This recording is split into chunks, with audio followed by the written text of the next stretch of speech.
राजा पृथु नारद मुनि को प्रणिपात कले और कहले, भो मुनि, गुरु शंकराचार्य राहु विषय जलंधर सबु शुणिला। तापरे जलंधर राहु विषय कौन चिंता कला, ए सबु विषय मते विस्तार करी कहंतु। नारद कहले, हे राजन, जहाँ मु भगवान श्रीकृष्ण शुणिछि ताहा आपणक निकटरे कहूचे शुण। नारद कहले, मंत्री शुक्राचार्य राहु विषय समस्त कथा अवगत हो सारिबा परे जलंधर कोपरे कंपी उठिला। जलंधर निकटरे घस्मर दैत्य थिला। घस्मर दैत्य को आज्ञा दे जलंधर कहिला, घस्मर, तुमे यथाशीघ्र स्वर्गपुर को जाई देवराज इंद्र को पचारि आस, से काहींके समुद्र मंथन कला। समुद्र मंथन जदि बा कला, सेथिरु उत्पन्न समस्त द्रव्य सब काहींके से नेला। सेतेबेले मु नथिली, नहेले से कुआडे ए सबु द्रव्य निज अख्तियार को नहीं थांता। तापरे से एथिपाई एते गर्व आज सुद्धा भी करुथिबो। एबे मु सागर सुत जलंधर कहूची, तुमे जाई इंद्र को कह, मो पितांक ठारु जेते द्रव्य नहीं छंती से सबु को मते तुरंत फेराई देबे। जदि इंद्र एक कथारे राजी न हुए ताकू कहिबो, सिंधुपतिंक द्वारा ताहार विनाश निश्चिंत हेबो। घस्मर को जलंधर आज्ञा दे सारिबा परे राहु को आदर गौरव कला और निज राज्य रखिला। दैत्य घस्मर स्वर्गपुर को गला। इंद्रଙ୍କ द्वार निकटरे द्वारपाल थिले। द्वारपाल को कही घस्मर सचिपति को भेटिला।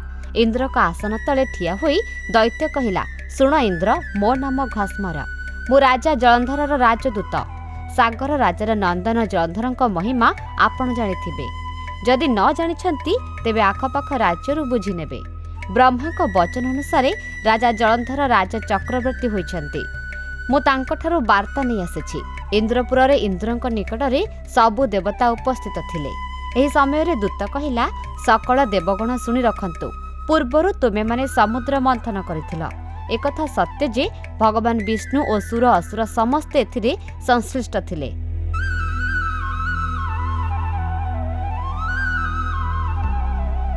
समुद्र मंथन करी समस्त द्रव्य तुमे माने बांटी करी नेछ, एकथा मध्य सत्य। सागरसुत जलंधर तुम निकट को वार्ता दे कहिछि जे तांको पितांक ठारु जेते द्रव्य सब नेछ से सबु को तांको यथाशीघ्र फेराई दियो। खाली फेराई देले चलिब नाही, राजा जलंधर को सकल देवता दर्शन मध्य कर। जदि जीवन रे बंची रहिबाकु चाहुच तेबे मो वचन मानि शीघ्र ए काम कर।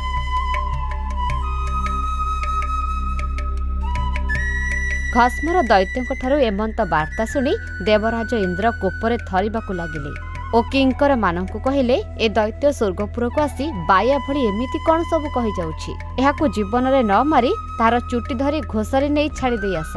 इंद्रଙ୍କ ଠାରୁ आज्ञा पाई किंकर माने घस्मर केशको धरी नावर बाहर छाड़ी दे आसिथिले।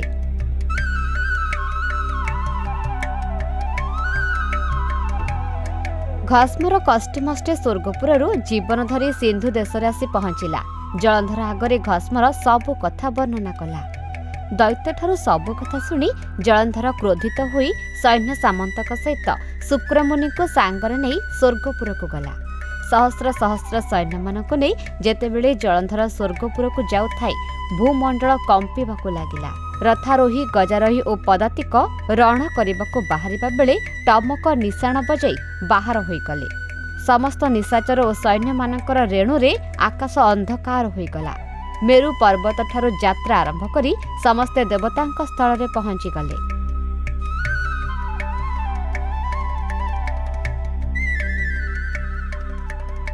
समस्त देवता माने जानिगले जे जलंधर सैन्य मानक धरी स्वर्गपुर को युद्ध करिबा पई इंद्रଙ୍କ निकट को आसुछि।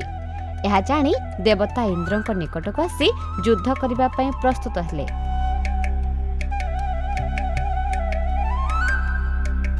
देवता और राक्षस मानक मध्यरे घोर युद्ध लागिला। उभयଙ୍କ पक्षरु कोटि कोटि बाण प्रयोग हेला।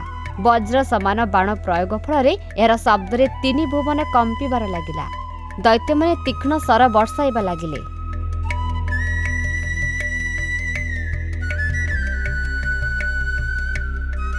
विविध अस्त्र प्रयोग फल निर्घात शब्द सबुआड़ को खेलीगला। देवता और दैत्य मानक युद्ध रे मेरु पर्वत दोहलिबारे लागिला। एपरि युद्ध लागिला जे स्वर्गपुर रक्त नदी बोहीगला। ए समरर मुख्य आकर्षण थिला देवराज इंद्रଙ୍କ सहित सागरसूत जलंधरर। ए युद्ध 51 दिन धरी चलिला। दिन शेष दैत्य माने आसी गंगा कूल रुहंती और तापर दिन युद्ध करने स्वर्गपुर को जाती। राति शुक्रमुनि गंगा कूल को आसी समस्त मृत सैन्य मानक मृत्यु संजीवनी मंत्र द्वारा बंचाई दियंती। विशल्यकरणी मध्य आनी सबुदिन मंत्री शुक्राचार्य निज पाखरे रखि थांती।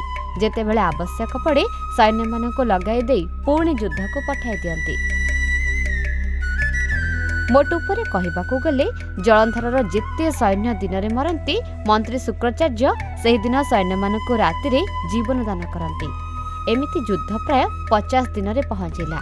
सागरसूत कोपरे अतिशय होई शुक्र को पचारिला, आपण सिना आम सैन्य मानक बंचाई दउछंती, किंतु मु प्रत्येक दिन जो देवता मानक संहार करुछि तापर दिन सेमाने आसी पुणी मो सहित युद्ध करुछंती। एहा किपरि संभव होछि मंत्री?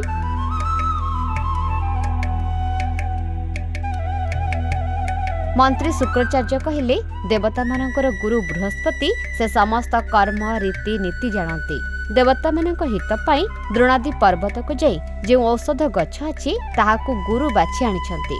से वृक्षर रस को नाकर देले देवता माने पुणी जीवन पाआंती।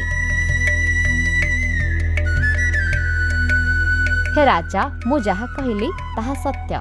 एकथा मु भल भाବରେ जानिछि। तुमे पचारि नथिला तेणु मु कहू नथिली। एबे तुमे पचारिबारु मु कहिली। एकथा को विचारी करी कार्य कर राजन। सागरसूत जलंधर मंत्री शुक्राचार्य ठारू एकथा शुणी रातिरे देवता मानक पर्वत को गला, अर्थात द्रोणादि पर्वत को जलंधर निज बाहुबल रातिरे गमन कला।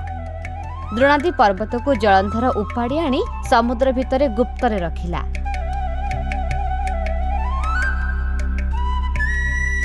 गुरु बृहस्पति पर्वत को आउ न पाई विस्मय मनरे विचार कले आउ देवता मानकर गति नाही। जेमिति सुरपति कार्य करिछि से फल निश्चय पाइब। ईश्वर द्रोही हेला तेणु निश्चिंत धर्म ताठारु छाड़िला। गुरु बृहस्पति समस्त देवता मानक कहिले मु जेउ पर्वतरु तुम मानक पई औषध आणुथली ताहा मो व्यतीत केही देखि नथिले, मात्र एबे सेही पर्वत को असुर नै कला। एबे मोर आउ किछि बुद्धि नाही जे तुम मानक बंचाई पारिबी। गुरु बृहस्पति कहिले हे देव सकल सागरसूत जलंधर, एबे समय आसीगला तुमे समस्त देवतांक शिर को जलंधर छेदन करिब। एथिरु अन्यथा हेब नाही। एबे मो कथा सुण। आमे समस्ते स्वर्गपुर छाड़ी चाल पळाइबा। उपेक्षी स्वर्गपुर बास पळाई जिबा सर्वे आस।